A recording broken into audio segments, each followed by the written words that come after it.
Muy buenas noches, Franco y queridos amigos de Perú Católico que se dan cita a este cuarto Congreso Mariano.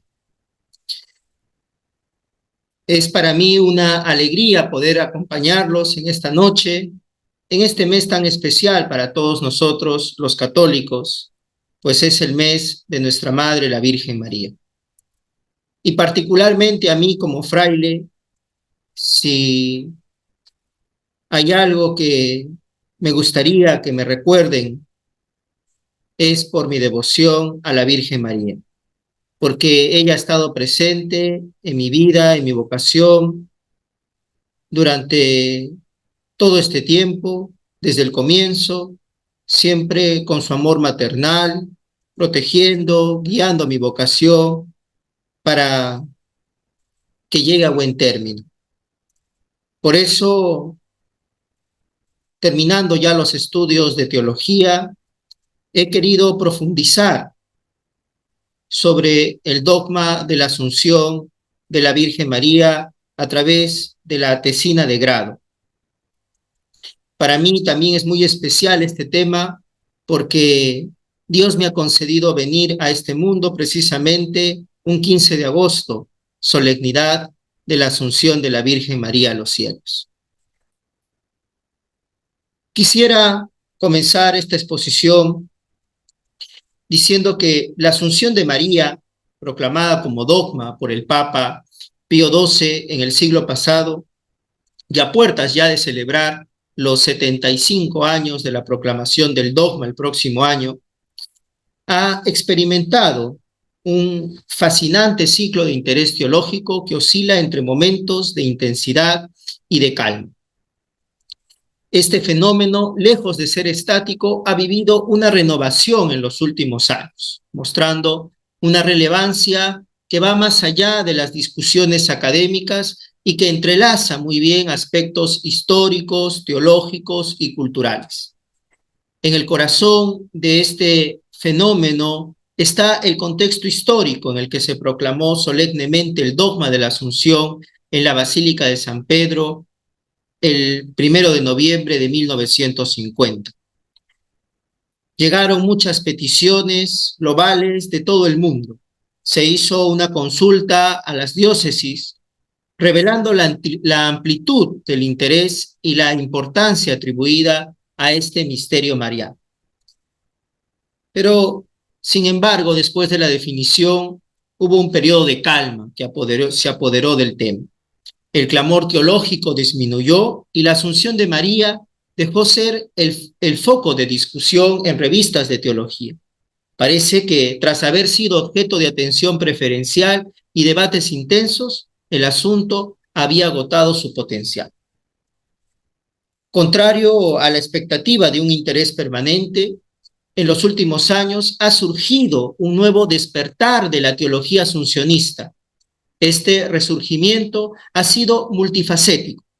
Por un lado, estudios históricos han explorado las raíces de la doctrina asuncionista, buscando entender mejor su formación en la antigüedad.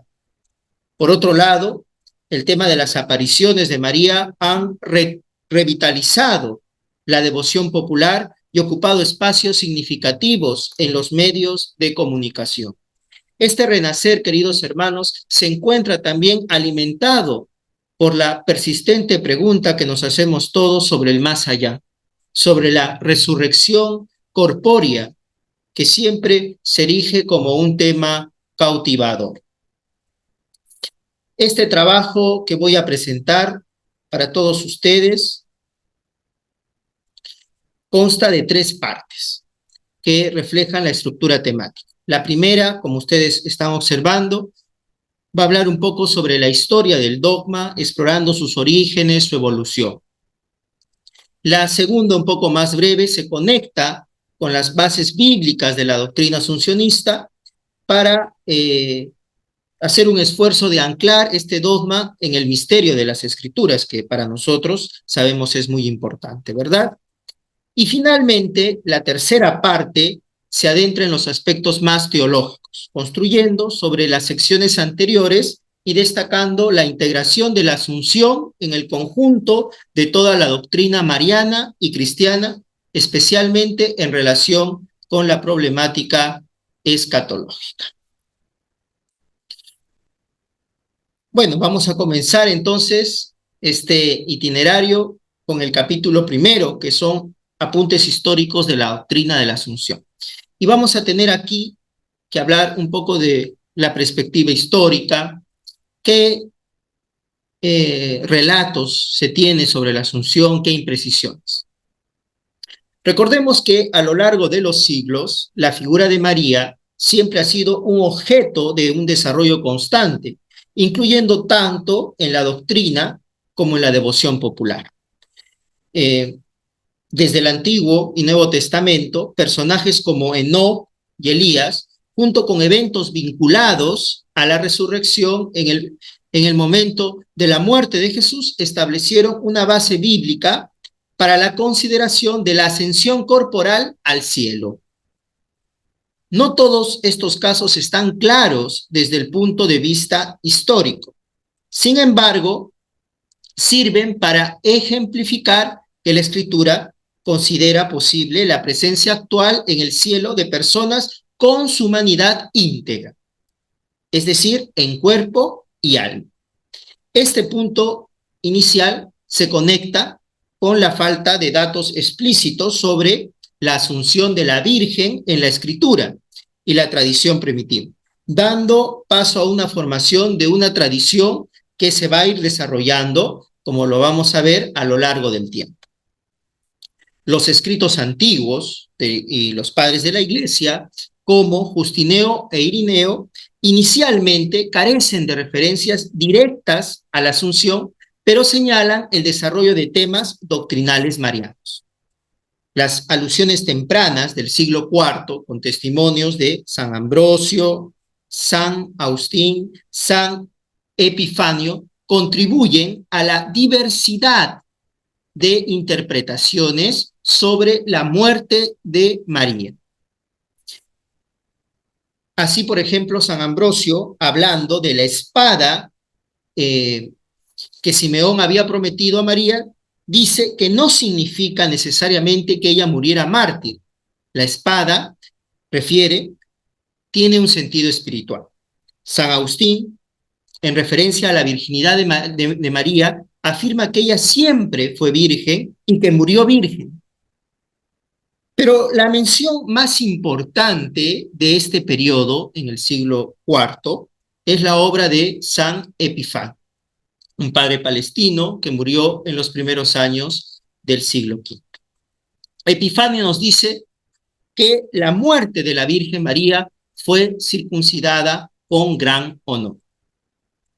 La devoción mariana en los primeros siglos, reflejada en escritos apócrifos como el protoevangelio de Santiago, establece la importancia de María, mientras que el desarrollo del título mariano Theotokos, ¿verdad?, la Madre de Dios, en el Concilio de Éfeso, en el 431, vincula la devoción con una clarificación dogmática.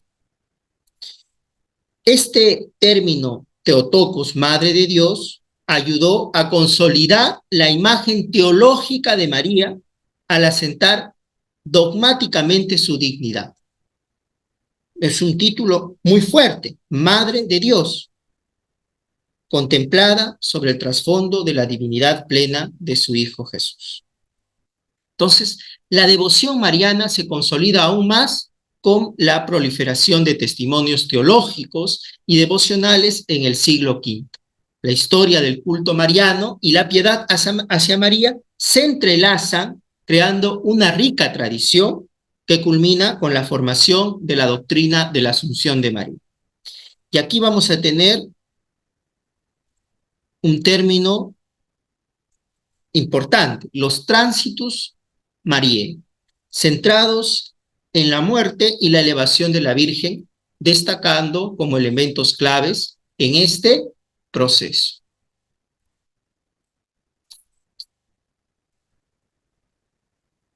Los apócrifos de la Dormitio Mari.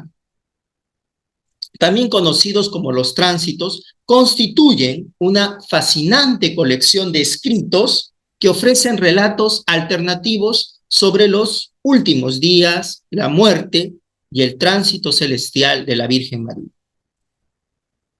Recordemos, queridos hermanos, que los textos apócrifos son escritos que narran episodios de la vida de Jesús, los apóstoles y la Virgen María, ofreciendo una perspectiva no canónica de estos eventos.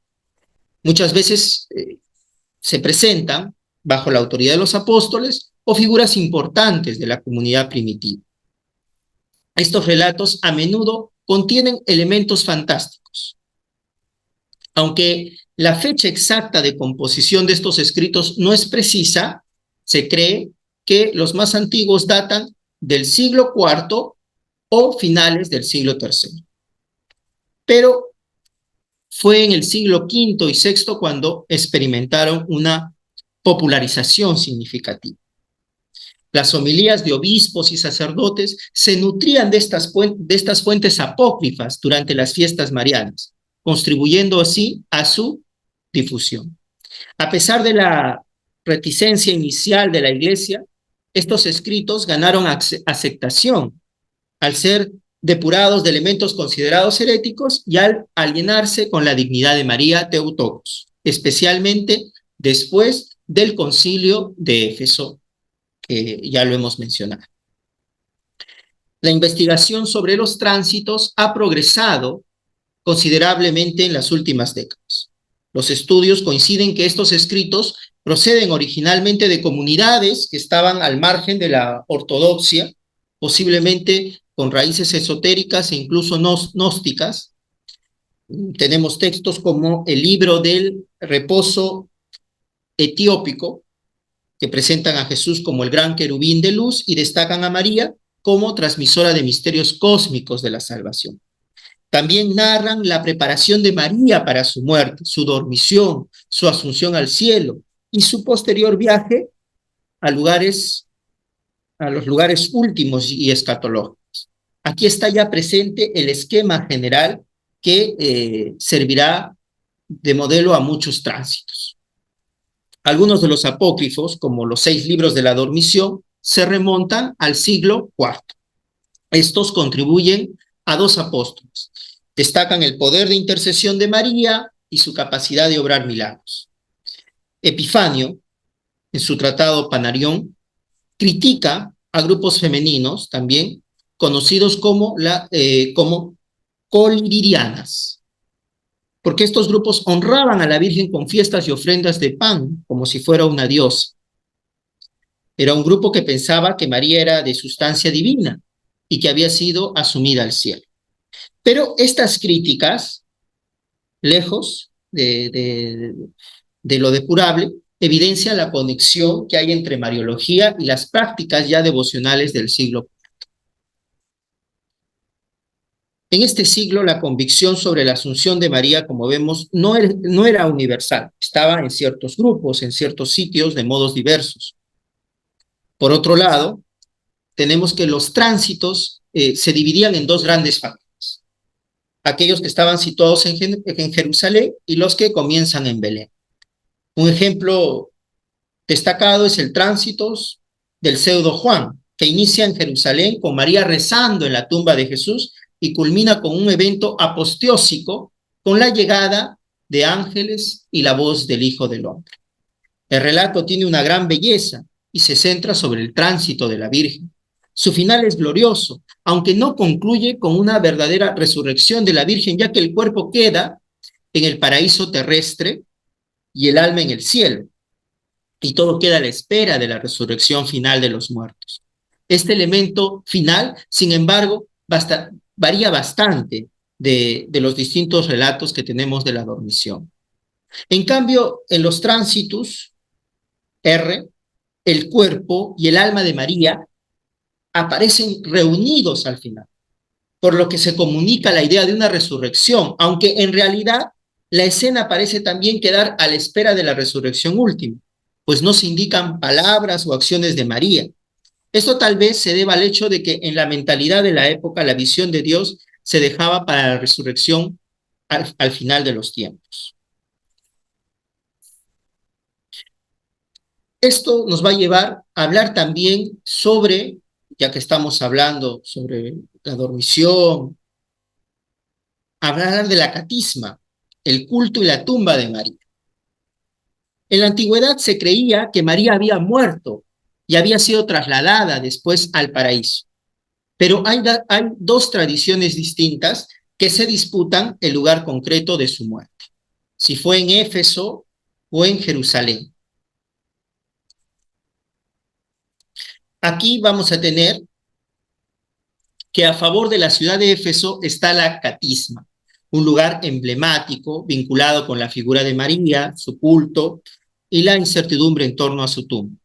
Es conocida también como la Iglesia del Reposo, ocupa un papel destacado en las narrativas sobre la muerte y el reposo de María. Según el leccionario armenio, hacia el año 455, una cristiana piadosa llamada Ikelia erigió en una iglesia en este sitio, marcando el centro de la devoción mariana. La conexión con la leyenda del reposo de María en ese lugar, vinculada al nacimiento de Jesús, según el protoevangelio de Santiago, le otorgó un carácter especial que contribuyó a la creación de una memoria litúrgica mariana temprana.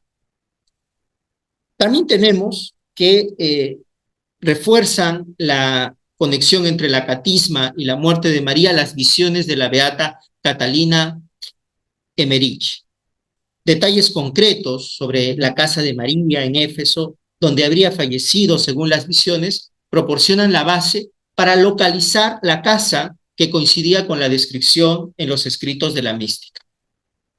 Otro de los argumentos a favor de Éfeso se basa en la confianza de Jesús, ¿verdad? En el discípulo amado, identificado con Juan, quien según la tradición murió en Éfeso.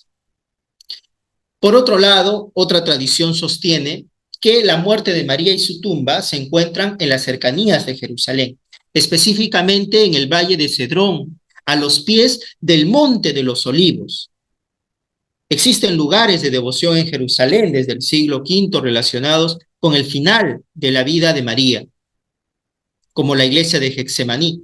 La conexión de Jerusalén con la muerte y tumba de María se refuerza con las menciones en los tránsitos, textos que indican que María fue enterrada en Getsemaní. Existe la tradición tardía también sobre la supuesta tumba de María, pero no sobre una veneración de su cuerpo en ella. Y ese dato, pues, apunta en dirección a la Asunción. Por otro lado, tenemos que la veneración de la Virgen en la antigüedad es un componente esencial para comprender las festividades marianas y la evolución de la liturgia. La conexión entre la catisma que ustedes están viendo en la diapositiva, los restos de la catisma, y la memoria mariana del 15 de agosto se manifiesta en la Iglesia del Reposo. Este leccionario armenio que lo he hablado anteriormente indica la existencia de una memoria mariana en la antigua catisma, asociada, como sabemos, al reposo de María, lo que constituye el dato más antiguo, y esto es muy importante, de una memoria litúrgica de la Virgen, porque en este leccionario armenio se encuentra que el 15 de agosto de María la Theotokos. No se trataba de la fiesta de la dormición ni de la fiesta de la dedicación de la iglesia, era la memoria que estaba dedicada al descanso de María la Theotokos. Este enfoque inicial cambia hacia finales del siglo V o principios del siglo VI, cuando la asamblea litúrgica se traslada a la iglesia de Getsemaní para conmemorar la dormición de María. La memoria de María en la catisma pasa a ser conmemorada el 13 de agosto y surge una nueva memoria dedicada a la dormición de María el 15 de agosto, celebrada en Getsemaní. Con todos estos datos, podemos decir que la Asunción de María se presenta como un fenómeno intrínsecamente ligado a la resurrección de Jesús. La Pascua de Cristo, queridos hermanos, es para nosotros la fiesta más importante, ¿verdad? Estamos en un tiempo pascual. es un tiempo fundamental para la fe cristiana, sirve como base la resurrección para la creencia en la resurrección de María. Sabemos que no hay testimonios históricos de dos resurrecciones separadas, sino de una sola Pascua, la de Cristo, y la asunción de María se posiciona como fruto maduro de esta resurrección. Pero luego de este enfoque histórico, también es importante hablar un poquito sobre las perspectivas teológicas.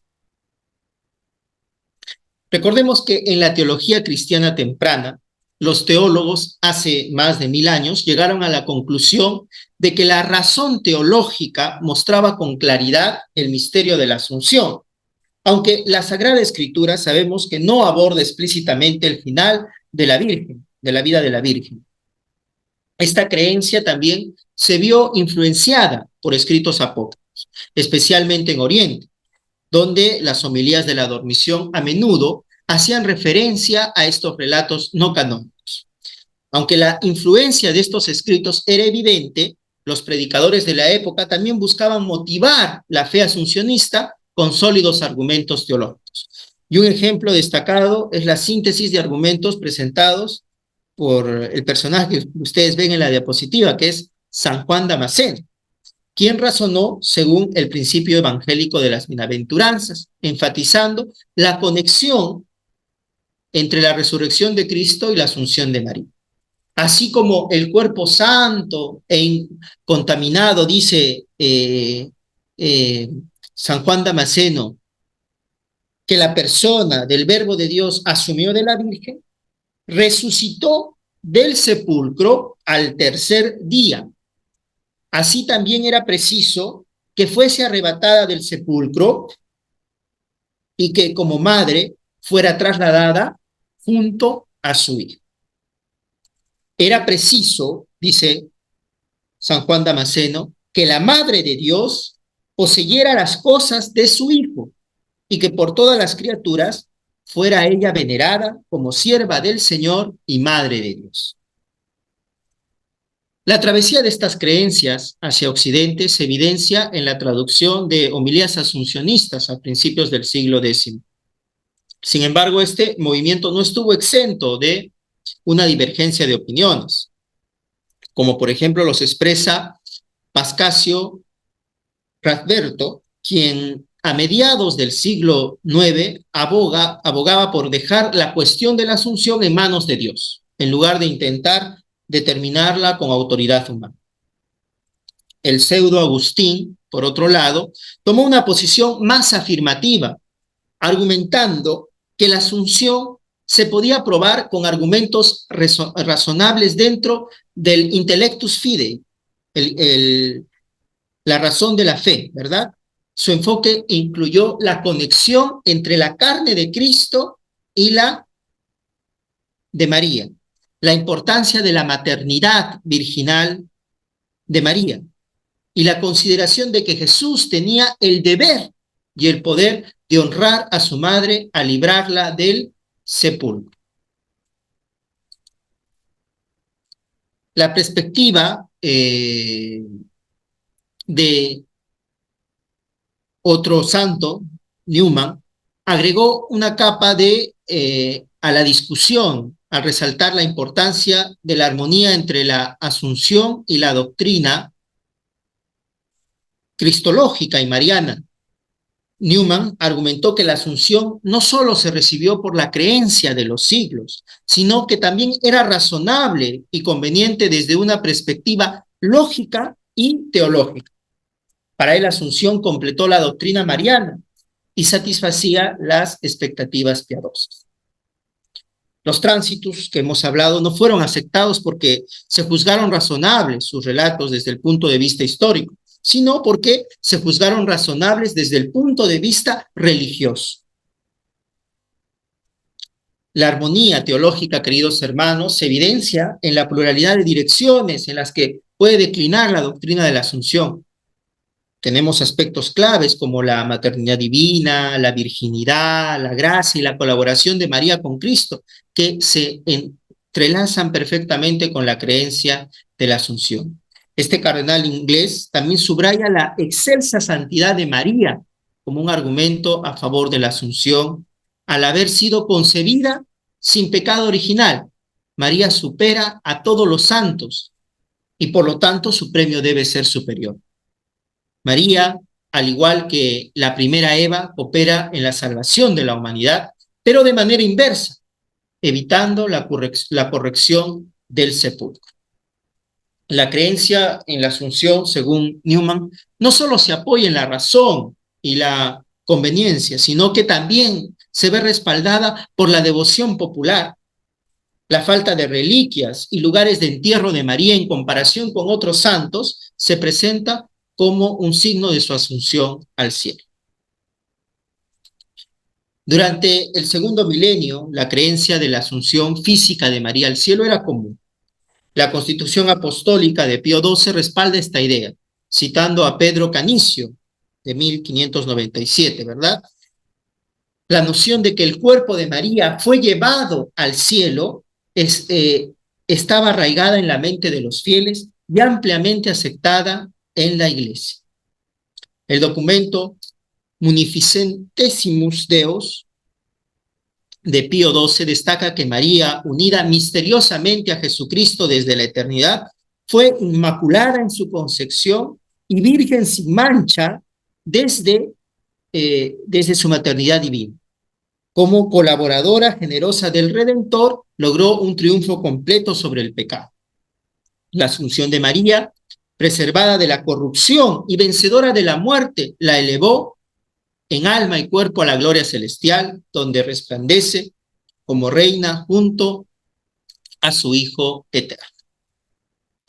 Pero ahora vamos a hablar un poquito de la proclamación del don, el entorno existencial de la definición. El siglo XX fue testigo de un importante hito en la Mariología católica, la definición dogmática de la Asunción de la Virgen María. Este evento no solo marcó el culmen de la Mariología en esta época, sino que también estuvo profundamente arraigado en el contexto histórico, teológico, espiritual de la primera mitad del siglo. En el corazón de este desarrollo se encuentra el contexto, ¿verdad?, que abrazaba la primera mitad del siglo XX. La influencia persistente del barroco en la Mariología proporcionó una base rica en términos como grandeza, eminencia, privilegios, excelencia, majestad, que destacan muy bien en la figura de la Virgen María. Esta tendencia, aunque a veces polémica, persistió en el siglo XVIII y XIX, especialmente durante el resurgimiento de la devoción mariana, característica del romanticismo. También se propició el surgimiento de nuevas prácticas y expresiones de fe, como fiestas litúrgicas, meses marianos, plegarias privadas, construcción de iglesias, capillas en honor a la Virgen, peregrinaciones a los santuarios de la Virgen. Este periodo fue crucial para la consolidación de María como un baluarte frente a los desafíos contemporáneos, como la difusión de la cultura laicista con ideologías anticristianas y la amenaza del comunismo ateo. En este contexto, el Papa Pío XII en 1942 expresó la confianza de la Iglesia en María como reina del Santísimo Rosario, auxilio de los cristianos, vencedora de todas las batallas de Dios. Se acudió a ella en medio de la miseria y se confió en su intercesión para superar los peligros que acechaban la Iglesia. Este periodo también estuvo marcado por el impacto que tuvo el dogma de la Inmaculada Concepción proclamado años antes y las apariciones marianas en Lourdes y Fátima. En el siglo que precedió la Constitución Apostólica de 1950, había muchas iniciativas pidiendo a la Santa Sede que se pronunciara en favor de este dogma. La segunda mitad del siglo XIX vio el impulso renovado bajo el patrocinio del cardenal belga Désiré Mercier, quien inicialmente buscaba la definición de la mediación universal de María, pero luego se enfocó en la Asunción. Sin embargo, al darse cuenta de que el Papa Pío XI era poco favorable, Pío XII era poco favorable a la primera de ellas. Entonces el movimiento se aplicó hacia la definición de la segunda. La definición de la Asunción resultaba más sencilla después del dogma de la Inmaculada Concepción. Un simple razonamiento basado en la relación entre el pecado y la muerte apoyaba la idea de la Asunción de María.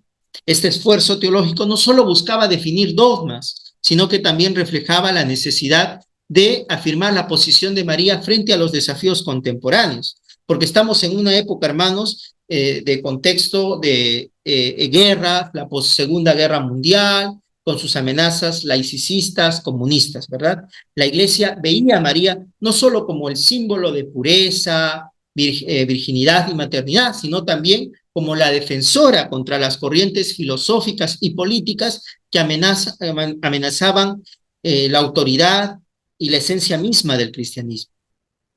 Este dogma también reafirmaba la autoridad papal frente a la relativización de la verdad, ¿verdad?, propia del modernismo, y ponía una gema más en la corona doctrinal de la Virgen, exaltándola a los ojos del pueblo. La definición reafirmó la resurrección, oponiéndose al racionalismo, positivismo y materialismo de la época. En un mundo marcado por la devastación de la guerra, la definición recordó la dignidad precedente del hombre y la naturaleza eterna del cuerpo. Ahora, la discusión sobre la proclamación del dogma. El proceso de definición del dogma por parte de Pío XII no solo implicó la afirmación de una creencia específica sobre la Asunción, sino que también desencadenó debates sobre la metodología teológica, la interpretación bíblica, y tuvo un impacto duradero en la reflexión posterior, incluyendo el Concilio Vaticano II. El punto de partida fue la consideración por parte de Pío XII de la posibilidad de definir el dogma de la Asunción de María. Envió cartas a diócesis del mundo buscando evaluar la devoción y obtener opiniones sobre esta creencia mariana. El proceso de definición generó debates teológicos entre los eruditos de la Iglesia. Surgieron divergencias sobre la posibilidad misma de definir el dogma y las bases adecuadas para hacerlo. Uno de los enfoques discutidos fue la vía histórica, pues algunos teólogos argumentaban de que la definición del dogma solo sería posible si la Asunción pertenecería al depósito de la revelación, que sabemos en teología está cerrado con la muerte del último apóstol. Sin embargo, surgieron dudas sobre la existencia de una tradición apostólica clara sobre la muerte y resurrección de María. Otro enfoque importante fue la exploración de vías teológicas basadas en la interpretación de textos bíblicos. Textos como el protoevangelio, el anuncio del ángel a María, la bendición de Isabel, los escritos de San Pablo, fueron examinados en busca de una revelación implícita del dogma de la Asunción. Pero tenemos que recordar que una fuente importantísima para este dogma es la tradición, ¿verdad? Las fuentes de revelación no se cierran con la Sagrada Escritura, sino que también otra fuente muy importante es la tradición de la Iglesia. Y la tradición es una realidad viva que puede, iluminada por el Espíritu, evidenciar elementos que antes habían pasado inadvertidos. Por último, la definición del dogma se basó en el consenso actual de la Iglesia, destacando el sentido de la fe del pueblo de Dios. La solemne declaración pontificia, escribe el cardenal Angelo Amato, tiene origen en el Sensus Fidelium, testimoniado por las peticiones enviadas a la Santa Sede pidiendo la proclamación del dogma. Porque en estas peticiones se documentan los testimonios de piedad mariana, presente en iglesias, ciudades, institutos, rosario, el arte, testimonios de la liturgia, la fiesta de la Asunción en Oriente, en Occidente, el consenso de los padres, de los teólogos, citando a San Juan Damasceno, Santo Tomás, San Buenaventura, San Roberto Belarmino, y funda esta conciencia de fe en el dato bíblico de la de la divina maternidad de María, de su gracia y santidad y de su virginidad. Este proceso de definición y los estudios que lo precedieron tuvieron un impacto duradero. Influyeron en el Concilio Vaticano II, dando forma a la doctrina sobre la tradición como una realidad viva. El proceso de proclamación también favoreció una mayor conciencia del valor del sentido de fe del pueblo de Dios. Recordemos que la totalidad de los fieles que tienen la unción del santo no puede equivocarse, queridos hermanos, cuando cree, y esta prerrogativa peculiar suya la manifiesta mediante el sentido sobrenatural de la fe de todo el pueblo, cuando desde los obispos hasta los últimos fieles laicos presta su consentimiento universal en las cosas de fe y costumbres. Además, suscitó reflexiones sobre el cambio de perspectiva cultural y teológica después de la definición del dogma.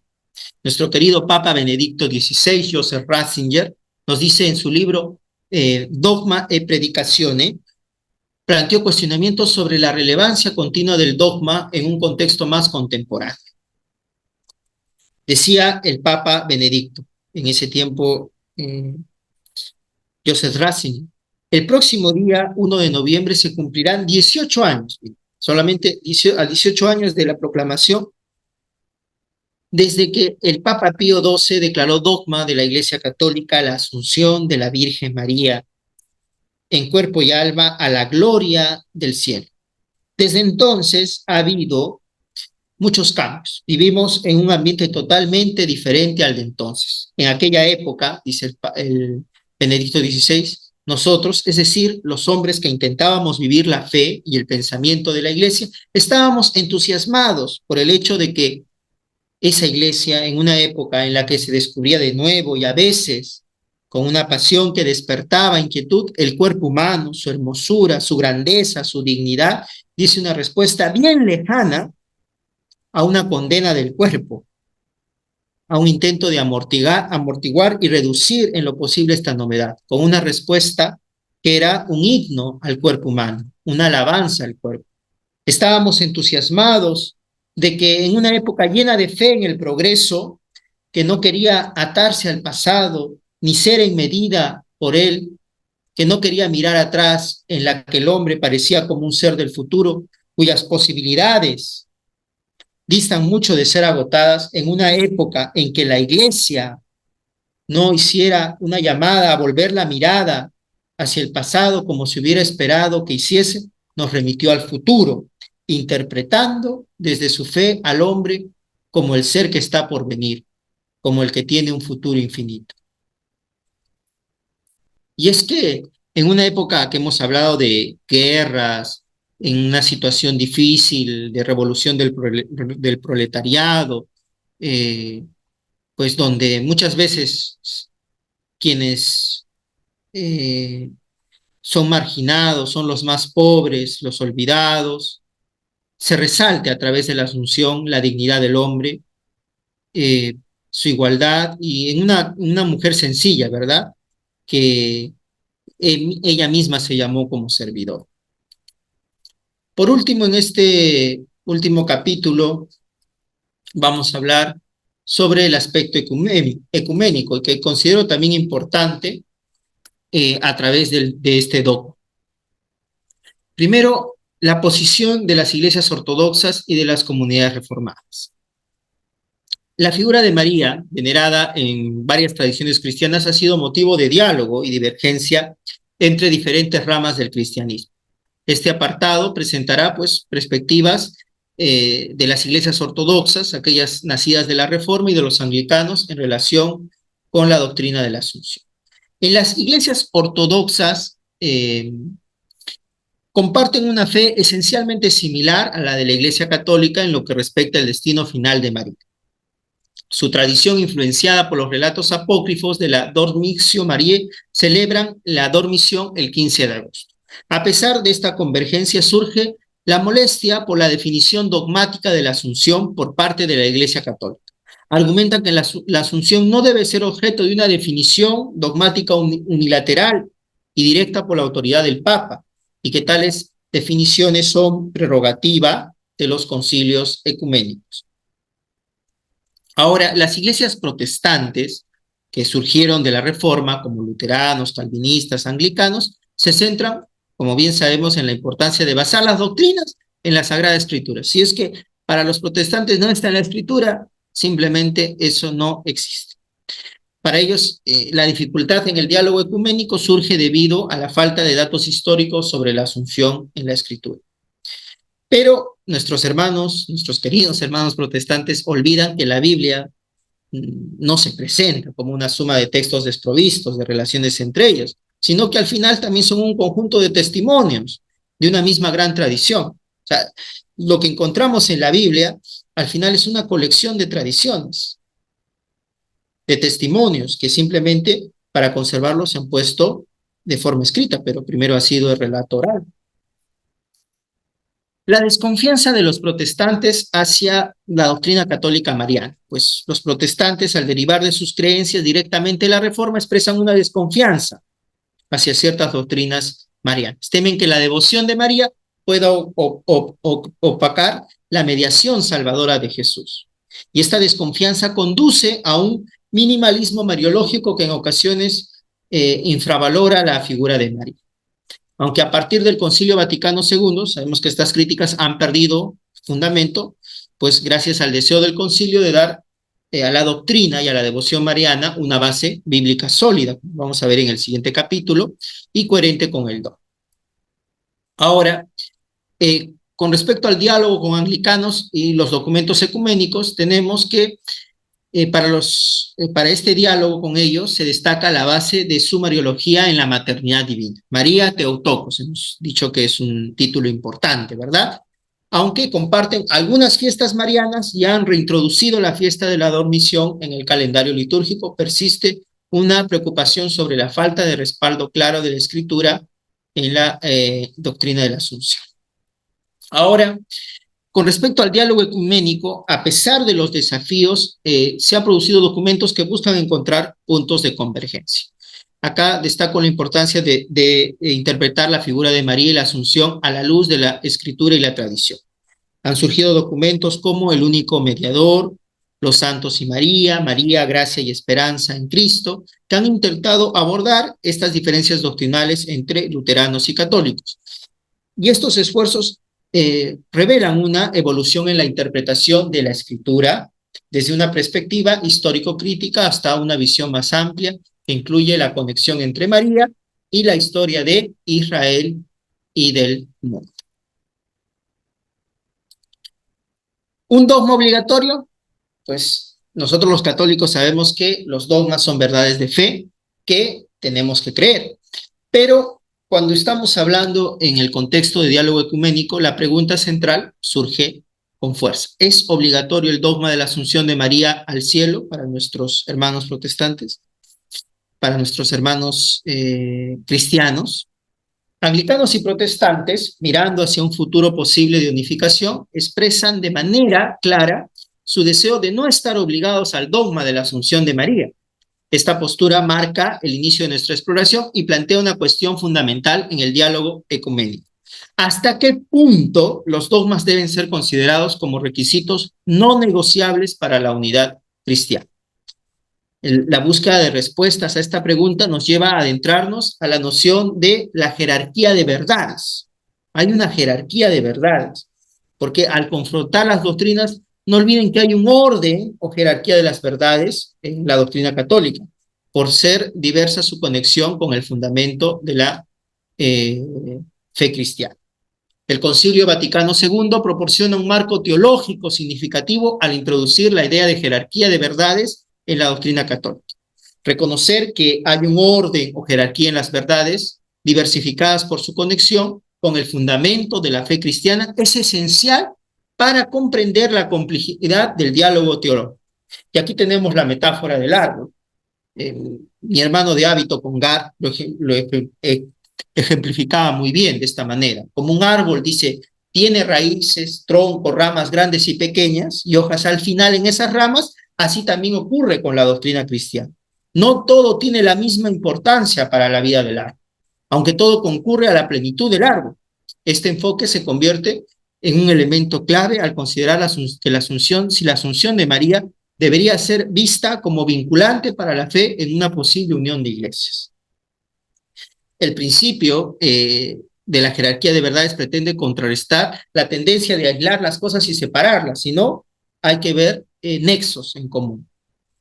Ahora, hay un directorio general catequético de la Congregación del Clero de 1971 y distingue las verdades capitales en 4 grupos, que siguen el símbolo de la fe: el misterio de Dios Padre, Hijo y Espíritu Santo, creador de todas las cosas; el misterio de Cristo, que fue nacido de la Virgen María, que sufrió, murió y resucitó por nuestra salvación; el misterio del Espíritu Santo y el misterio de la Iglesia.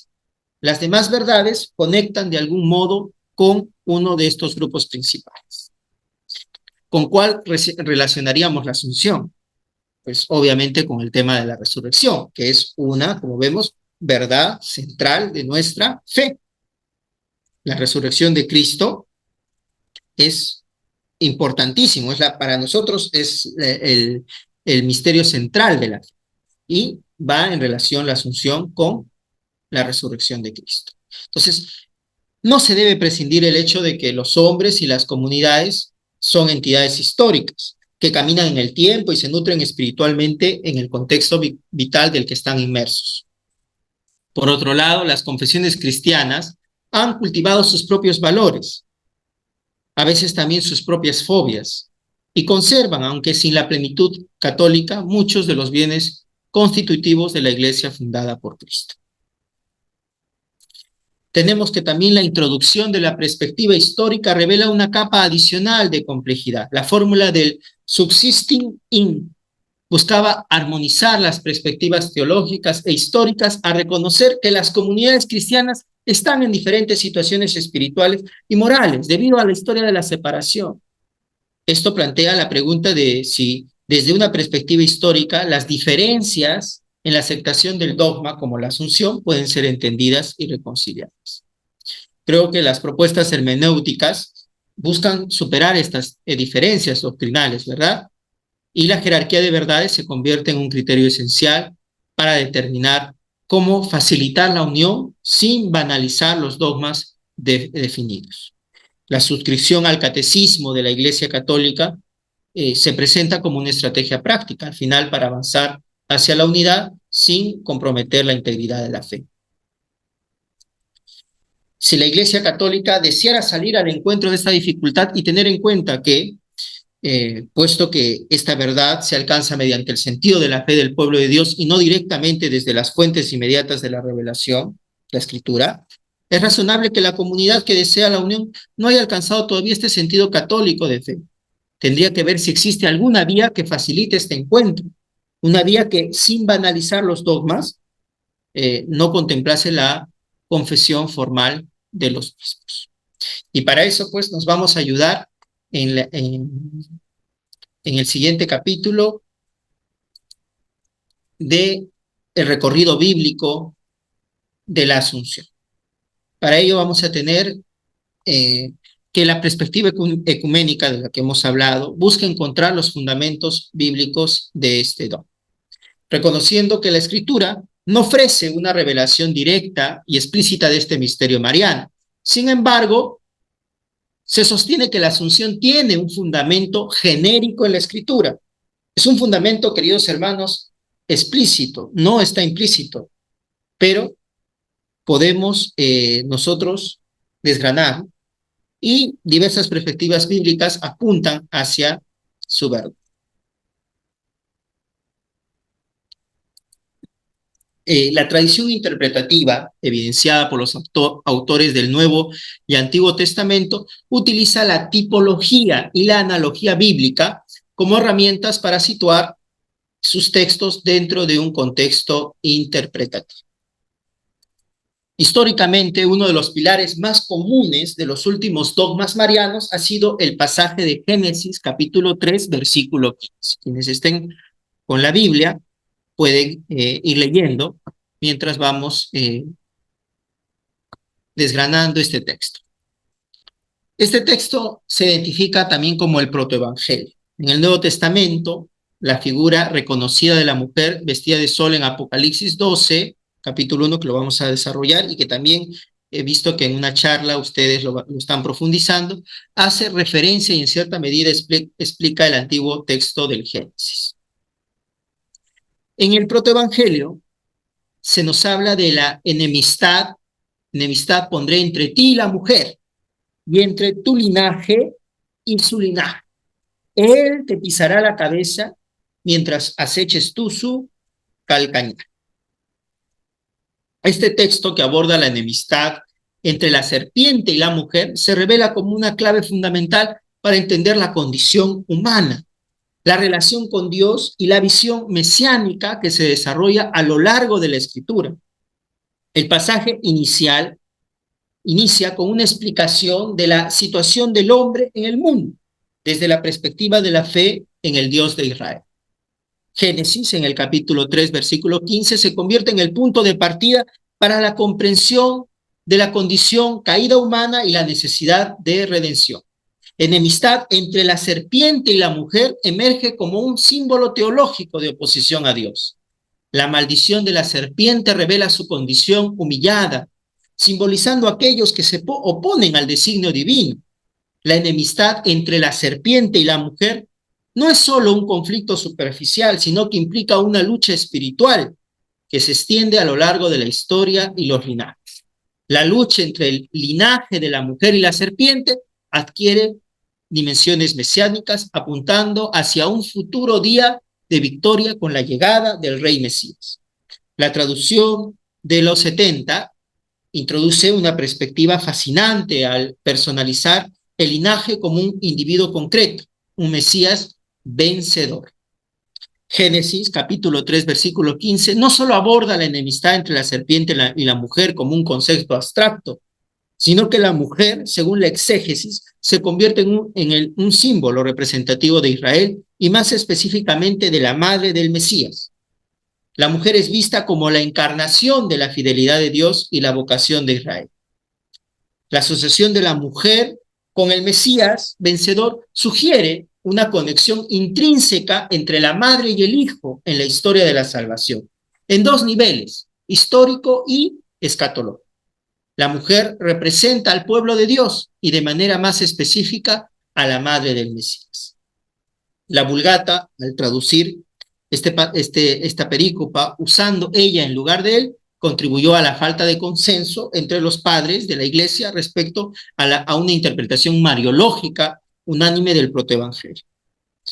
Pero fue el obispo Fulberto de Chartres quien fue el primero en identificar la figura de María en este pasaje. El enfoque exegético mariológico se mantuvo centrado en Génesis, capítulo 3, versículo 15, hasta el siglo XIII. Esto implica que el periodo patrístico no proporcionó una base sólida para esta interpretación, la cual se desarrolló más significativamente en la tradición postpatrística y eventualmente adquirió importancia en la Iglesia en cuanto a la interpretación mariológica del texto del Génesis. El magisterio de la Iglesia antes del Concilio Vaticano II no abordó explícitamente el sentido mariológico de Génesis, capítulo 3, versículo 15, pero se citaron tres documentos importantes. La bula Ineffabilis Deus, de Pío IX, la Constitución Apostólica Munificentissimus Deus, de 1950, y la encíclica Fulgens Corona, de 1953, ambas de Pío XII.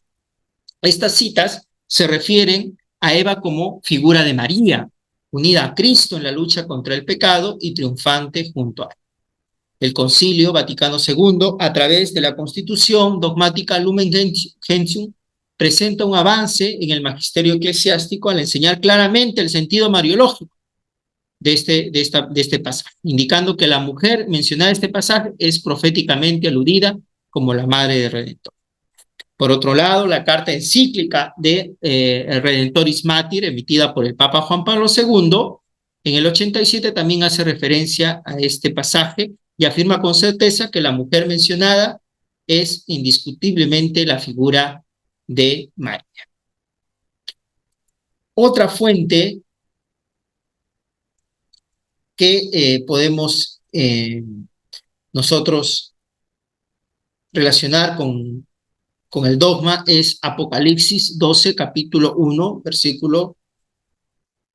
12, versículos del 1 al 18, en su posible contexto. Aunque creo que también ustedes ya han tenido o van a tener una charla propia de María y el Apocalipsis. Diré algunas generalidades. Pues sabemos que la visión de la mujer vestida de sol se arraiga en la narrativa de Génesis 3, el protoevangelio que hemos estado analizando, donde se profetiza que la descendencia de la mujer herirá la cabeza de la serpiente. Entonces, aquí Apocalipsis 12 constituye una continuación interpretativa de este protoevangelio judío en el contexto cristiano. La mujer, símbolo de fidelidad a Dios, se erige como protagonista en su lucha cósmica contra el dragón, encarnando la fidelidad de los santos de todas las épocas, incluyendo la comunidad cristiana. La visión apocalíptica se inserta en el tema central del libro, la lucha entre el bien y el mal, desde una perspectiva cristiano-escatológica. Aquí el bien se define como fidelidad a la verdad de Cristo, mientras que el mal se manifiesta en la oposición de Dios y al testimonio de Jesús. Es decir, la mujer vestida de sol emerge como el símbolo de fidelidad, encapsulando en sí misma a Eva, María, Israel, Sión y la iglesia.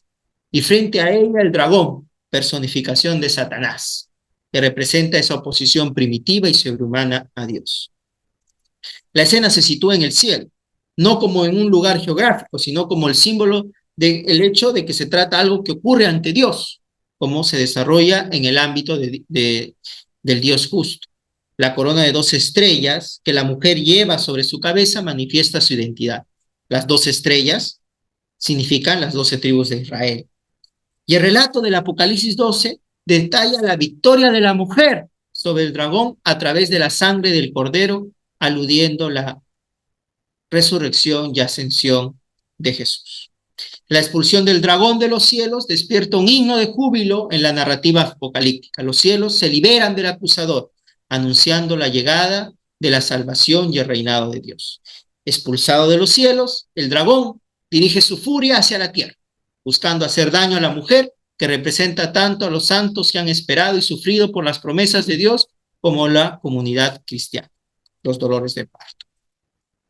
La intención original del autor sagrado, sabemos que si el nacimiento del niño simbolizaba la llegada del Mesías, la mujer claramente personifica al pueblo de Dios, tanto al Israel bíblico como a la iglesia. La interpretación centrada en María no disminuye el significado eclesial del texto, dado que María es considerada una figura de la iglesia. Aunque el autor no deja en claro que se refiere directamente a María, la figura de la mujer abarca características que se relacionan con la madre de Jesús. Entonces, la figura de María, queridos hermanos, surge como un resumen perfecto de la colectividad representada por la mujer vestida de sol. Su fidelidad a Cristo, su maternidad mesiánica y su sufrimiento en la historia la convierten en una figura central. Aunque el texto no aborda directamente la asunción corpórea de María, su papel único en el contexto apocalíptico refuerza la conexión singular de María con la obra salvadora y la consumación final. Ahora hablemos de María, madre de la Iglesia, en el Evangelio de Juan. La teología del Apocalipsis 12, desarrollada a través del magisterio de Lumen Gentium 63, sienta las bases para comprender a María como madre de la Iglesia. En este pasaje, María es representada como la mujer que da luz al Hijo destinado de gobernar todas las naciones con barras de hierro. Esta imagen no solo alude al nacimiento de Jesús, sino que también abarca un simbolismo más amplio. María representa a la nueva Eva, la madre espiritual de aquellos que están unidos a Cristo. Y esta visión trasciende el tiempo y el espacio, extendiéndose a la iglesia como el nuevo pueblo de Dios. María es presentada como la madre Sión, un símbolo de la comunidad de los santos y del nuevo pueblo elegido de Dios. Este simbolismo conecta a María con el antiguo y el nuevo Israel, fusionando las imágenes de Israel y la iglesia en su figura. Este enfoque revela la universalidad de su papel, extendiéndose más allá de una madre terrestre para convertirse en la representación misma de la comunidad redimida. Al trasladarnos al Evangelio de San Juan, específicamente en los textos de Juan 2, capítulo, versículo del 1 al 12, y Juan, capítulo 19, versículos del 25 al 27, que son pasajes conocidos por todos. El primero, la escena de las bodas de Caná, y el siguiente, el momento en que Jesús entrega a María como madre de todos en el momento de la cruz. La escena en Caná, donde María intercede por la falta de vino en las bodas, siente un precedente crucial. Aquí María desempeña un papel fundamental en la creación de la comunidad de discípulos al señalar a Jesús la necesidad de vino. Este acto, aparentemente simple, se convierte en un símbolo poderoso de la formación de la iglesia. María, al dirigirse a Jesús, no solo aborda la necesidad material del momento, sino que anticipa la hora de Jesús, la hora de su pasión, muerte y resurrección. La conexión entre el vino y la hora de Juan capítulo 2 y Juan capítulo 19, es decir, entre el signo de las bodas de Caná y la gloria de la cruz, revela el cumplimiento total del misterio de Cristo desde el comienzo de su vida pública hasta su muerte, donde se ha cumplido la salvación. También María y la hora de Jesús se explora más a fondo en la escena de la cruz. Jesús, al dirigirse a María y al discípulo amado, establece una nueva relación materna y filial en el contexto de la obra salvadora. Mujer, he ahí a tu hijo, y al discípulo, he ahí a tu madre. Señala hacia una realidad más allá de lo terrenal. Aquí María se convierte no solo en la madre de Jesús en el sentido biológico, sino también en la madre espiritual de todos los discípulos, representando la Nueva Jerusalén y la comunidad unida a la fe. Y entre los elementos que apoyan esta interpretación tradicional hay dos. En primer lugar está el hecho de que los personajes no son designados con nombres propios. No aparecen los nombres ni de María ni del discípulo. La mujer y el discípulo amado van a pasar a ser madre e hijo. Esto ya parece indicar que estamos ante un símbolo, ante una figura, que no se refiere solo a personajes concretos. En segundo lugar, hay que notar con un buen número de exégetas la presencia de la escena de un esquema de revelación. Porque el esquema de revelación se manifiesta en esta escena al pie de la cruz, donde Jesús revela la nueva función materna de María y la condición filial de los discípulos. Este esquema característico de los profetas, al transmitir un mensaje de gran importancia para el proyecto de Dios, resalta la importancia de María como figura reveladora de las obras salvadoras de Cristo. Pero, ¿qué puede aportar al misterio de la Asunción todo esto que hemos dicho? Teológicamente podemos asociar la figura de María para ilustrar el sentido de la obra salvadora de manera escatológica. Es cierto que desde la exégesis su acento no recae directamente sobre María, sino en la obra salvadora en sí misma. Pero María puede ser introducida como protagonista y símbolo en esta nueva realidad, porque los evangelios, queridos hermanos, no solo relatan eventos y palabras, sino que también buscan resaltar la relevancia de estos eventos y personajes dentro de la historia de la salvación, a menudo utilizando tipologías, esquema, promesa, cumplimiento. María, al ser presentada teológicamente como nueva Eva y nueva Jerusalén, representa la reconstrucción del pueblo de Dios y la restauración de la alianza. En resumen, podríamos decir que María personifica la realización definitiva de la salvación de la fe cristiana. Ahora, María, arca de la alianza. La figura de María como arca de la alianza es un simbolismo teológico que parte del supuesto paralelismo entre el descenso de la nube de gloria sobre el tabernáculo en Éxodo capítulo 40, versículo 35 de la Septuaginta, y el descenso del Espíritu Santo sobre María en Lucas capítulo 1, versículo 35. Ezequiel de Jerusalén hace uso de esta metáfora con los siguientes términos. Esta arca, dice, es ciertamente la Virgen Madre de Dios. Si tú eres la perla, ella es el arca. Se argumenta de que de manera similar al tabernáculo, como sabemos en el Éxodo, en el Antiguo Testamento, era el lugar especial de la presencia de Dios durante el Éxodo de Egipto, María se convierte también a través de la Anunciación en la moradora especial de la gloria de Dios para el nuevo Éxodo profundo, que trasciende el simple relato histórico y se convierte en un punto de conexión esencial entre el Antiguo y el Nuevo Testamento. Aquí no solo resalta la maternidad de María, sino que la eleva a un estatus sagrado, siendo la portadora de la nueva alianza y un lugar donde la presencia divina se manifiesta de manera única, otorgando a María un papel extraordinario en la historia de la salvación. Benedicto XVI, en una homilía sobre la visitación, enfatiza la importancia del Espíritu Santo en este momento clave.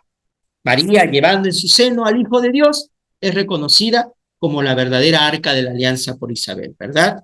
Este reconocimiento no solo resuena con el simbolismo del arca siendo llevado a la casa de Obed-Edom, sino que también subraya la función de María como portadora de la presencia divina en la nueva alianza. La patrística, como hemos mencionado anteriormente, aplicó este símil a María. De igual modo que el arca albergaba la presencia real divina, María en su seno llevó al mismo Dios. La visión del arca en el cielo, según el Apocalipsis, refuerza la idea de presentar una imagen apocalíptica de una arca acompañada de relámpagos y truenos.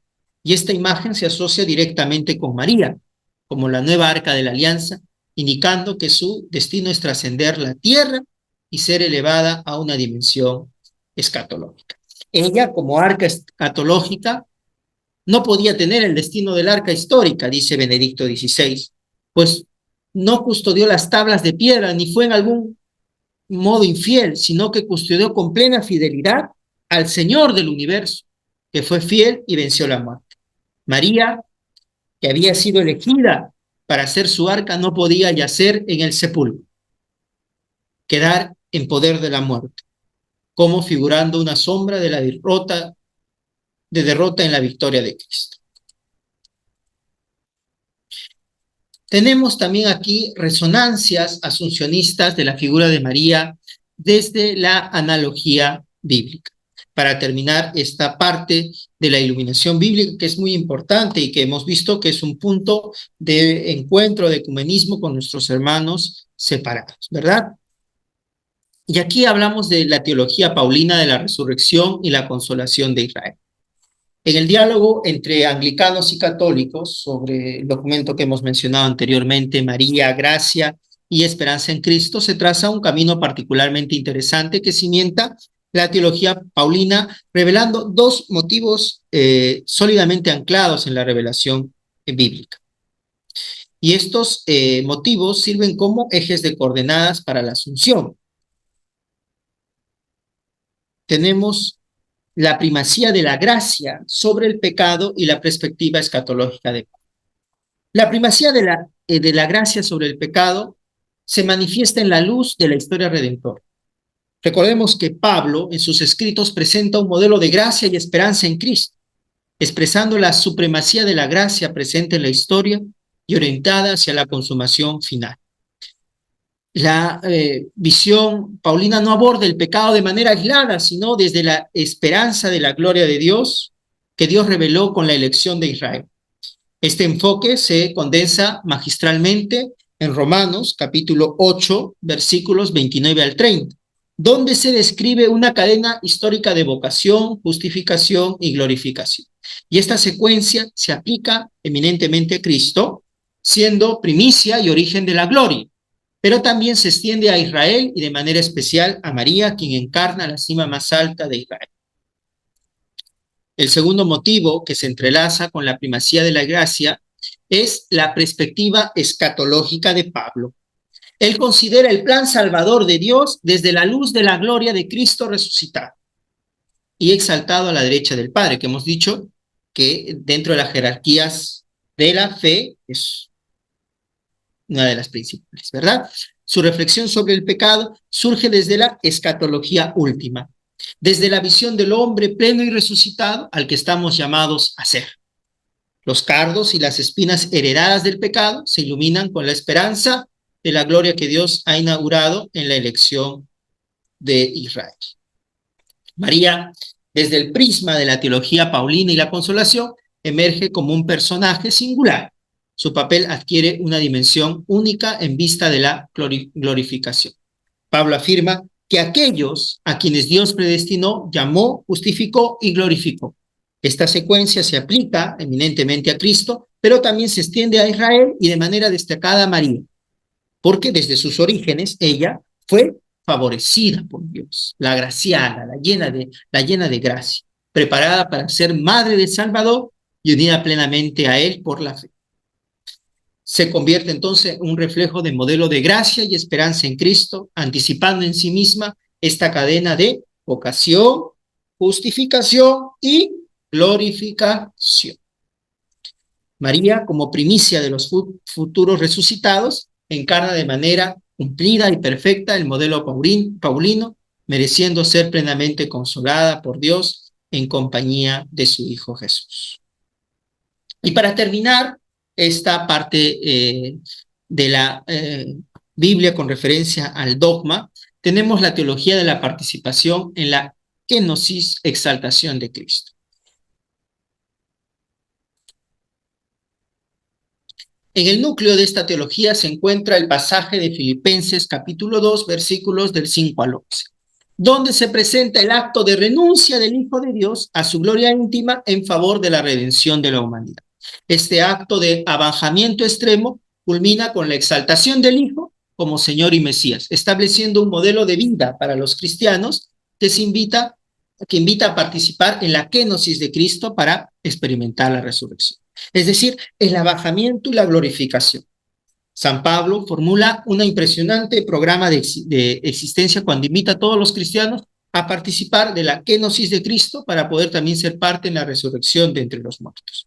Y este programa puede aplicarse teológicamente, queridos hermanos, a María, quien vivió con gran humildad a pesar de ser madre del Mesías. A pesar de ser la portadora del Salvador, María vive con humildad extrema, ¿verdad? Participando de una manera especial en la kenosis de Cristo. Su abandono confiado a la voluntad de Dios, evidenciado en la escena de la Anunciación, y su dolor profundizado en el Calvario la distingue de los demás cristianos. El Magnificat revela esta aplicación al destacar la humildad de María, entendida como la actitud reverencial de la fe israelita que se abandona totalmente a la voluntad del Señor, viviendo integralmente su fe. La asunción de María a los cielos en cuerpo y alma es un claro ejemplo de este modo diferente de obrar de Dios. La exaltación de María resuena como un signo de las obras de Dios, donde lo que parece insignificante a los ojos humanos se convierte en la manifestación de la sabiduría divina. La humilde sierva se convierte en un testimonio vivo de lo necio de Dios es más sabio que los hombres y lo débil de Dios es más fuerte que los hombres. La participación de María en la kenosis de Cristo no solo es un acto de humildad, sino también es un testimonio de fe inquebrantable. En el Calvario, María se une a la humillación de Cristo con humildad y entereza, compartiendo el sufrimiento de Cristo a su entrega por la salvación del mundo. La anticipación temporal de la resurrección de María respecto a los demás cristianos subraya la singularidad de su participación en el triunfo de Cristo. Su resurrección se convierte en un testimonio tangible de la promesa divina de exaltación para aquellos que viven en humildad y fidelidad. Y con esto cerramos el capítulo segundo, que es la iluminación bíblica, que ha sido la iluminación bíblica para este dogma. Y nos vamos a situar ya en la última parte de esta exposición, de esta tesina, que es la síntesis de la teología asuncionista y una aplicación importante que podemos tenerla en la escatología. Recordemos que la escatología habla sobre el final de los tiempos, ¿no? Sobre el destino último, lo que nos espera a nosotros, la salvación. Y inminentemente al hablar de asunción ya lo hemos dicho, estamos hablando de resurrección, estamos hablando de cumplimiento, de aquello que se nos ha prometido, la vida eterna. Entonces, vamos a ver cómo relacionar este misterio tan grande de la asunción con la escatología.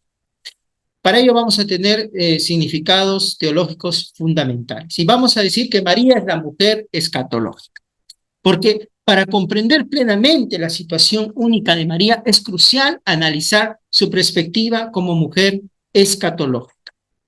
Su imagen resalta como la única criatura que ha vivido su vida plenamente, de acuerdo con la novedad traída por Jesús y la gracia del Espíritu Santo. María es vista como el núcleo perfecto de fidelidad a la voluntad de Cristo, a la voluntad divina. Su vida impregnada de la gracia de Dios la distingue como la figura más elevada después de Cristo. Su sí al plan de Dios en la Anunciación marca el inicio de una colaboración única en la historia de la salvación, donde su maternidad divina la conecta de manera íntima con la obra redentora de su Hijo. Esta perspectiva sobre María como mujer escatológica se relaciona estrechamente con el tiempo de la Iglesia y la situación de los santos. El tiempo de la Iglesia que media, sabemos, entre la resurrección de Jesucristo y su última venida, es fundamental para comprender la posición de María en la historia de salvación. Aunque los santos ya están en el cielo, aún no han alcanzado la consumación plena. De ninguno de ellos, con excepción de Santa María, se puede decir que fueron en todo y del todo para Dios. Y por eso, de ninguno de ellos puede presumir de ser radicalmente escatológico.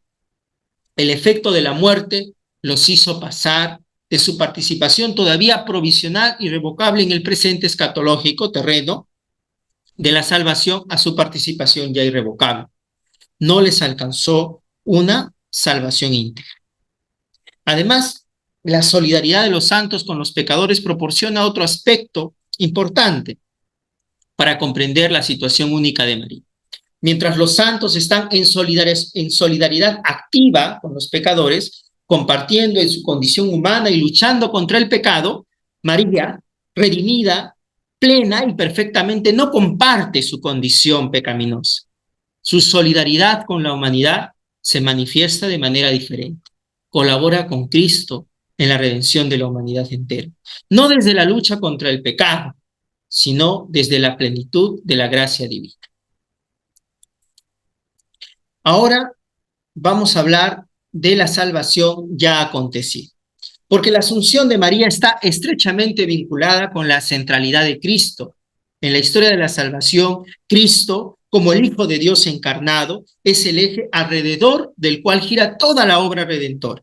Su encarnación, vida, pasión, muerte, resurrección y ascensión, hemos dicho que constituyen los hitos fundamentales de esta historia de amor divino hacia la humanidad. El misterio de Cristo se despliega entre los dos polos de las dos venidas. La primera, que ya se ha dado con su encarnación, vida y Pascua, realizó la obra salvadora, y la segunda, en la que su parucía culminará integralmente la salvación. En este contexto, la Asunción de María se presenta como un eslabón crucial en la cadena de eventos salvíficos. María, como Madre de Cristo, participa de manera única en el misterio de salvación, al ser asunta al cielo en cuerpo y alma, anticipando así la plenitud de la redención que será compartida por toda la humanidad en la segunda venida de Cristo. Los frutos de la obra salvadora de Cristo, encarnados en su resurrección y ascensión, junto con el envío del Espíritu Santo, abren las puertas a una nueva realidad, los cielos nuevos y la tierra nueva. Este acto redentor no solo reconcilia a la humanidad con Dios, sino que establece una conexión indeleble entre Cristo y su iglesia.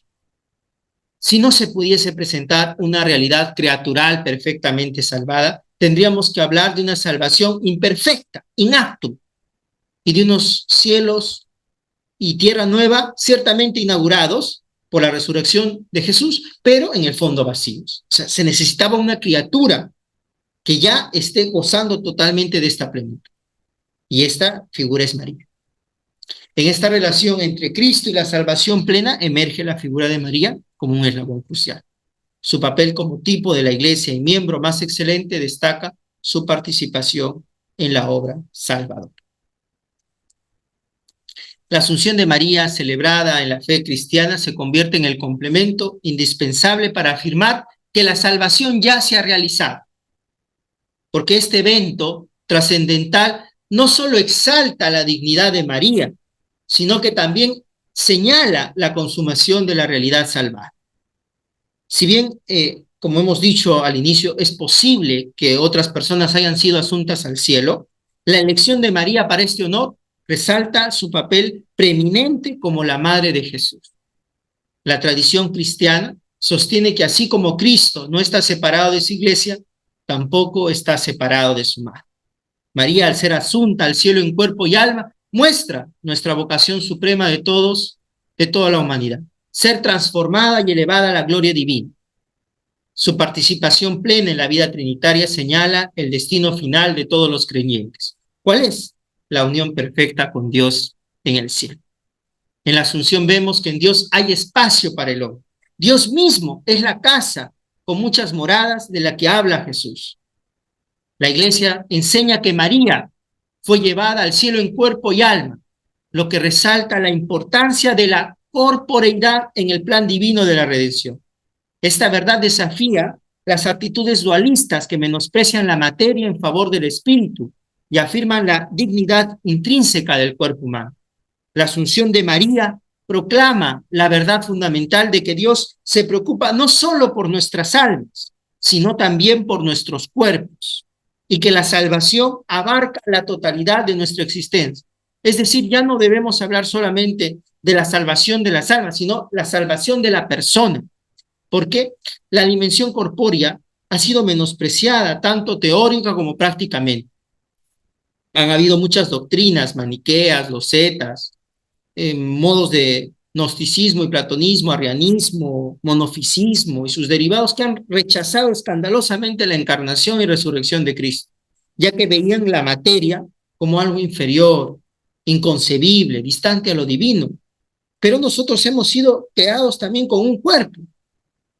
Y además está el desprecio hacia el cuerpo humano desde la perspectiva del materialismo práctico, donde se ve la materia como algo manipulable y sin valor intrínseco. Y este menosprecio, queridos hermanos, lo vemos en diversas formas, lo reflejamos en diversas formas de violencia, como aborto, el tráfico de órganos, los horrores de los campos de concentración, y especialmente en la degradación del cuerpo de la mujer, cuando es reducido solamente a un objeto de deseo y placer, esclavizado, esterilizado y violentado. Entonces, el misterio de la Asunción muestra la falsedad y la cruel perversión de estas actitudes, porque la mujer que contempla a la Virgen Asunta ve su dignidad restaurada, su cuerpo, objeto de 1000 profanaciones, hecho sagrado, el valor de la corporeidad femenina reafirmado íntegramente en el misterio de Dios. Madre de todos, madre de siempre. La dimensión corpórea de la maternidad de María es otro aspecto crucial a considerar. Aunque la maternidad espiritual de María trasciende lo físico, su ejemplo de gestos concretos y amorosos, la madre que trae al mundo, nutre con su propio cuerpo, besa, acaricia, cuida con ternura y enseña durante su vida terrenal, proporciona un modelo fundamental para los creyentes. María enseña hacia los fieles la importancia de expresar su fe a través de acciones tangibles. Esta conexión entre lo físico y lo espiritual ilustra cómo la maternidad de María no es solo un concepto abstracto, sino una realidad viva y palpable que guía la vida espiritual de los creyentes. La resurrección de María y su acción desde el cielo son aspectos que enriquecen aún más su maternidad espiritual. La resurrección de María la permite ejercer su maternidad de manera plena y continua desde su gloria celestial. Como madre espiritual, María conoce las necesidades de los creyentes y las sienta en su corazón materno. Su intercesión desde el cielo fortalece la relación de los creyentes con Dios y los impulsa hacia una vida espiritual más profunda. La influencia de María desde el cielo es un recordatorio poderoso del amor y de la misericordia de Dios manifestados a través de una madre espiritual. Las apariciones marianas son otra manifestación de la maternidad espiritual de María y su impacto en la vida espiritual de los creyentes. A lo largo de la historia, María ha aparecido a diferentes personas en diferentes lugares, llevando mensajes de amor, esperanza y conversión. La relación entre las apariciones marianas, la maternidad de María y la vida espiritual de los creyentes subraya la importancia de que la devoción mariana es un medio para crecer en la fe y el amor a Dios. Y por último, para terminar con esta parte, vamos a hablar sobre la antropología mariana en el contexto escatológico. Después de haber examinado ciertos aspectos destacados de la teología relacionada con la Asunción, es apropiado ahora adentrarnos en la dimensión antropológica. ¿Cuál es la implicancia de ser resucitados? ¿Qué contribuye la resurrección a una salvación que sea únicamente espiritual? Y tendríamos que hablar de una salvación que se materializa. La comprensión de la relación entre el cuerpo y el alma ha sido objeto de reflexión filosófica y teológica a lo largo de la historia, explorando cómo estas dos dimensiones del ser humano interactúan y se complementan mutuamente. Esta relación integral entre cuerpo y alma es fundamental para comprender la naturaleza humana en su totalidad. Comencemos nuestro análisis reconociendo que el cuerpo humano no es simplemente una cosa o un mecanismo inanimado, sino una parte esencial de un ser vivo material. Esta comprensión subraya la idea de que el cuerpo no es simplemente un recipiente pasivo del alma, sino que está intrínsecamente conectado a la totalidad del ser humano. Desde una perspectiva atomista, podemos entender que el alma es la forma del cuerpo, lo que implica que el cuerpo y el alma están inseparablemente unidos en la constitución del ser humano. La relación entre cuerpo y alma se manifiesta en la necesidad del cuerpo para la vida y la acción del individuo. Aunque el alma pueda subsistir sin el cuerpo, como forma del cuerpo, necesita el cuerpo para llevar a cabo sus funciones, ¿verdad? Este aspecto se evidencia en la dependencia del cuerpo para la realización de las actividades cotidianas, porque el cuerpo nos proporciona la energía necesaria para el funcionamiento del alma, desde los procesos cognitivos hasta las actividades físicas. Otra manifestación de la relación integral entre el cuerpo y alma es la mediación del cuerpo en relación del individuo con el mundo material, porque a través de los sentidos corporales el ser humano experimenta y percibe el mundo que lo rodea. Esta mediación corporal es esencial para la comprensión y la experiencia del mundo físico. El cuerpo también sirve como vehículo para la expresión y manifestación del alma en el mundo externo. Es decir, la vivencia corporal constituye a la unidad integral de la persona, permitiendo al individuo comprender intelectualmente la realidad y ejercitar su libertad en relación con el mundo. La relación entre el cuerpo y el alma encuentra su culminación en la doctrina de la resurrección corporal. La resurrección representa la restauración completa de esa relación entre el cuerpo y el alma, permitiendo al individuo experimentar la plenitud del ser en todas sus dimensiones. Siempre nos hemos preguntado cómo vamos a resucitar, ¿verdad? Y la resurrección corporal se presenta como la realización plena de la salvación del individuo, donde el cuerpo y el alma son restaurados en plena armonía. Pero ¿qué va a pasar con aquellos hermanos que han sido incinerados? Quizás pueda surgir en esta charla la pregunta. ¿Y acaso hay algo imposible para Dios? ¿No, acaso Dios no tiene contado hasta el último pelo de nuestros cabellos? Él, si quiere algo, lo hace, simplemente. Entonces, la resurrección corporal garantiza que la salvación sea verdaderamente humana, permitiendo al individuo experimentar la plenitud de la vida en comunión con Dios. Trascendemos ciertamente el mundo material, pero existimos desplegados en corporeidad. Si se consideran las cosas desde estas perspectivas, es fácil hacerse cargo del drama que supone la muerte para el hombre. con motivo de su trascendencia, el espíritu humano no perece con la muerte, no se disuelve ni desaparece, tampoco viene aniquilado por Dios.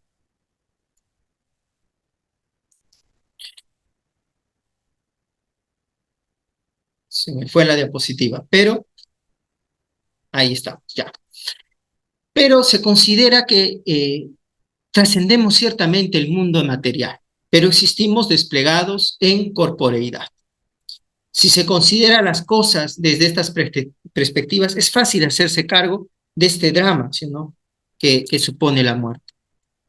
Porque el espíritu humano no perece con la muerte.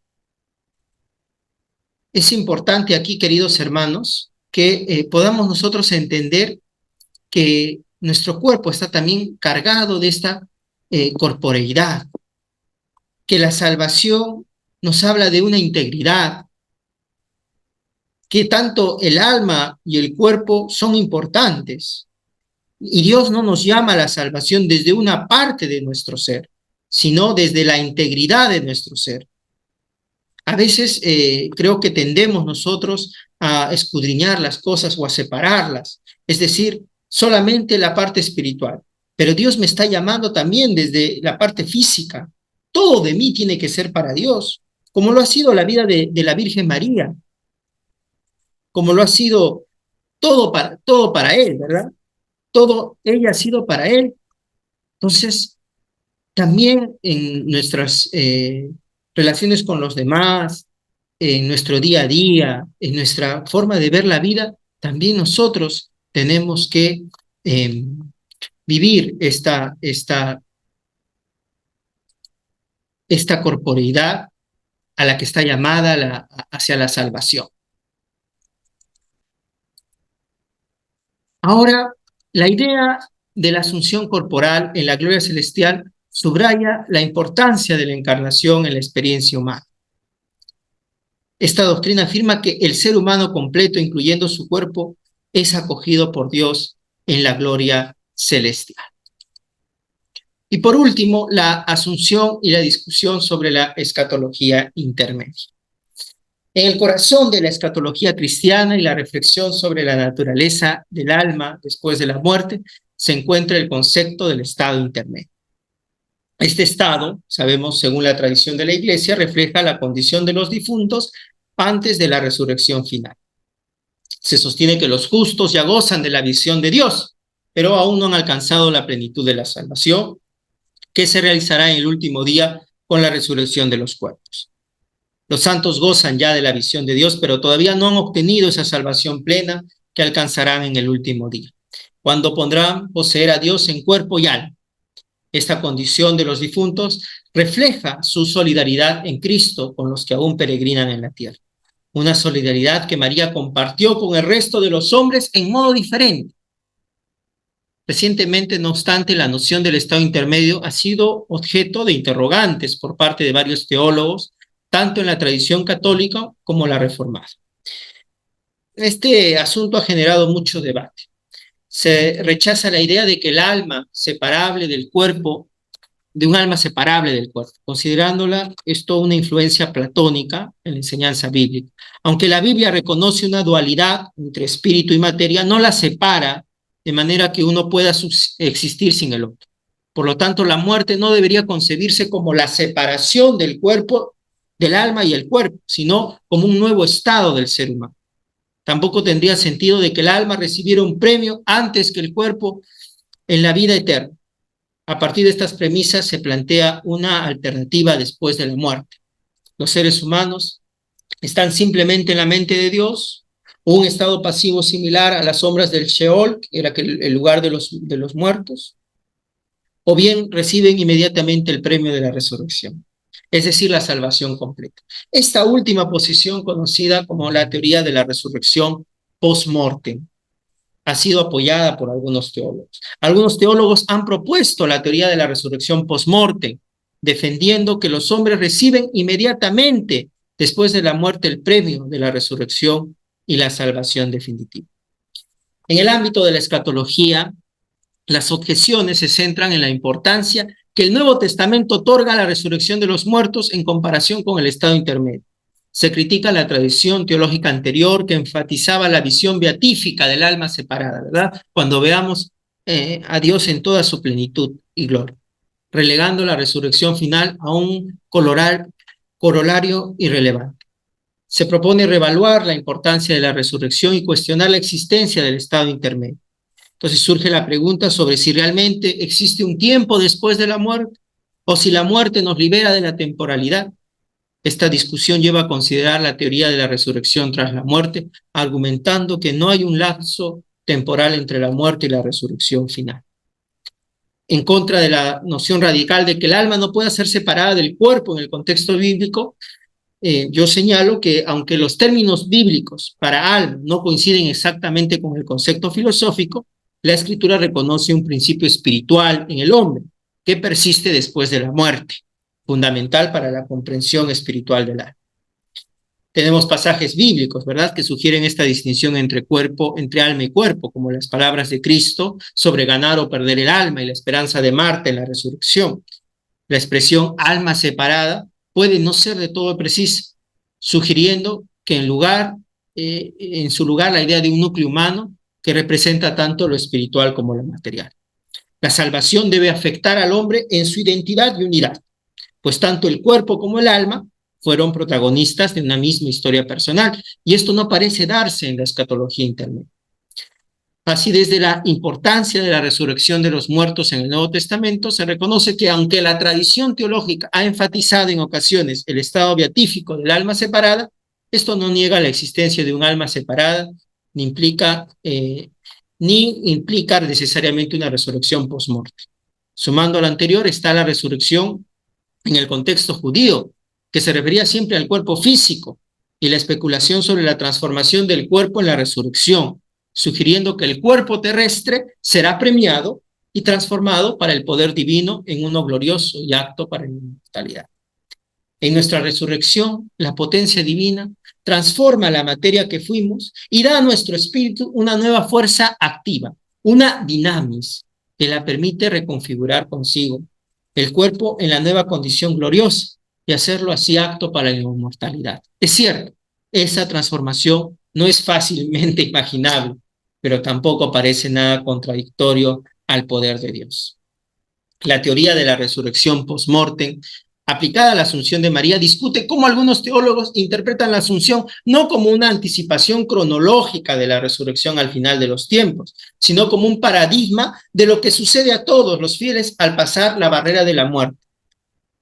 Pero la tipología no debe ocultar la singularidad de María en la Iglesia, ya que su vocación especial la distingue de los demás fieles, ya que si todos los fieles resucitaran tras la muerte, la definición de la Asunción pues sería solamente una canonización ordinaria de la Virgen. Para evitar esta reducción del sentido del dogma, se añadieron elementos como la idea de que María, al ser hecha semejante a su Hijo, recibió anticipadamente la suerte de todos los justos.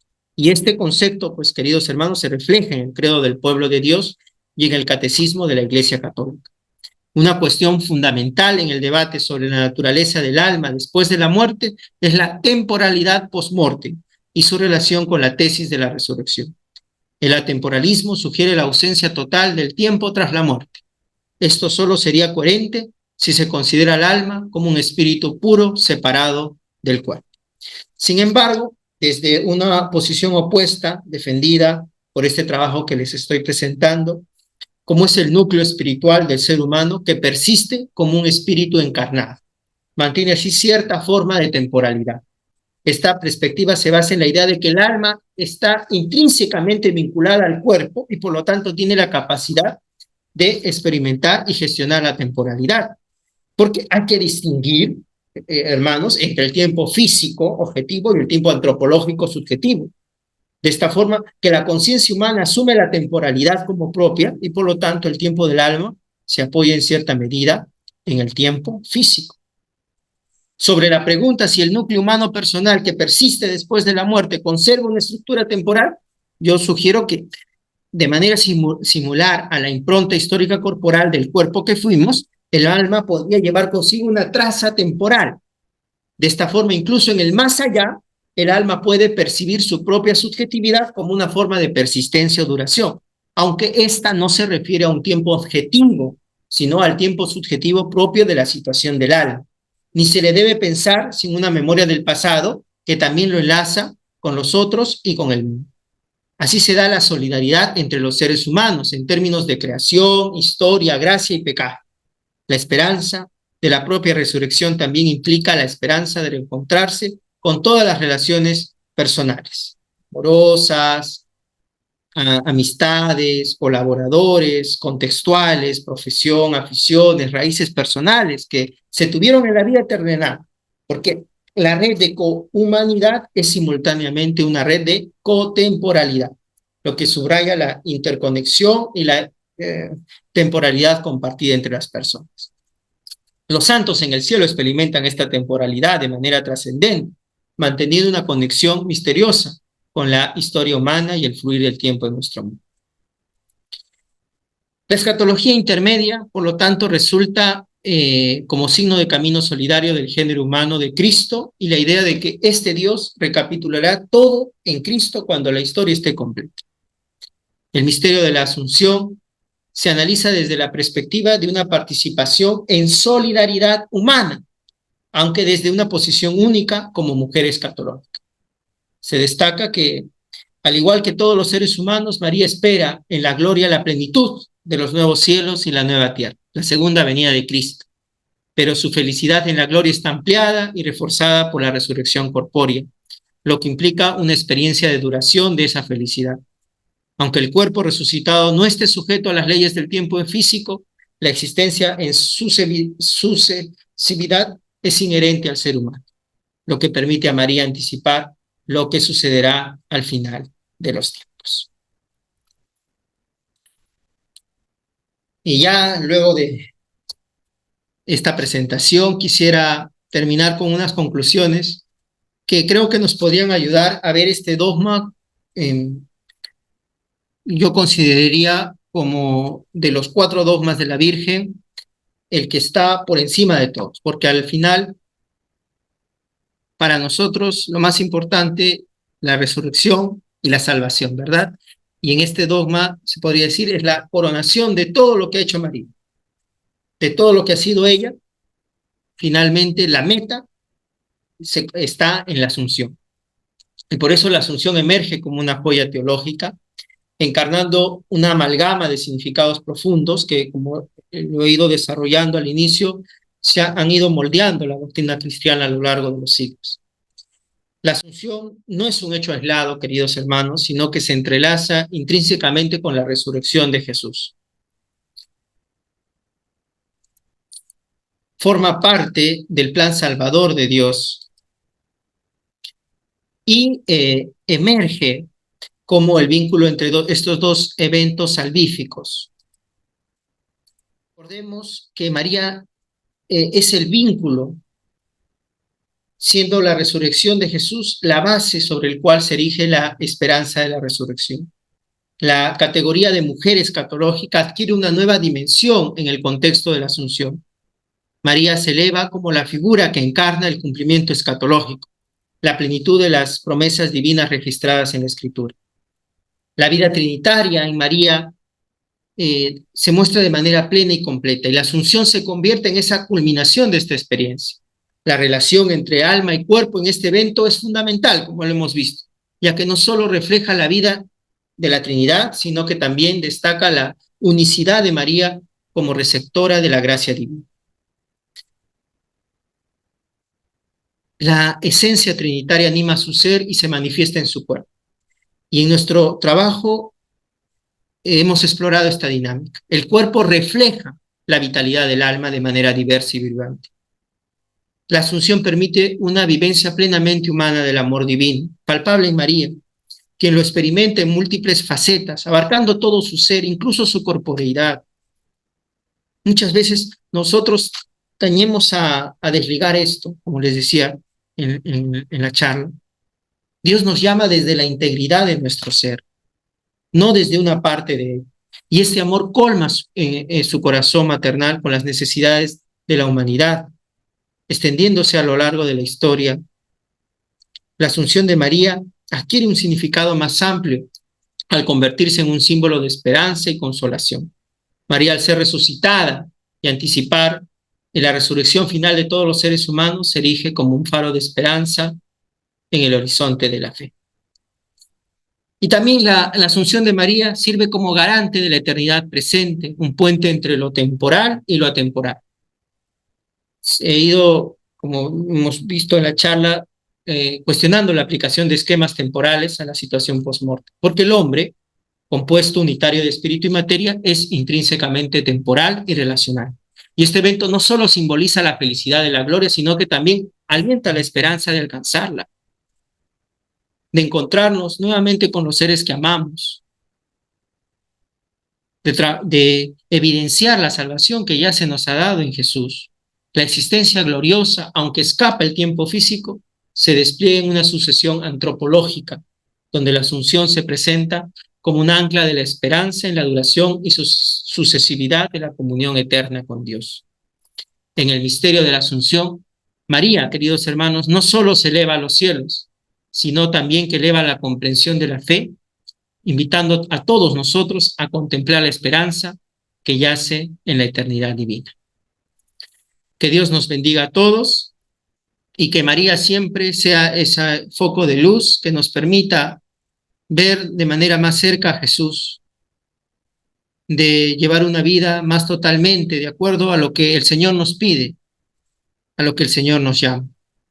Tenemos tantas cosas que hablar de la Virgen María que creo que el tiempo, como han visto, queda muy corto. Pero de cada misterio mariano se puede entrelazar una red inimaginable de cosas ricas para nuestra doctrina cristiana. Les agradezco por la atención y que Dios los bendiga a todos y que la Virgen María nos proteja siempre con su mano.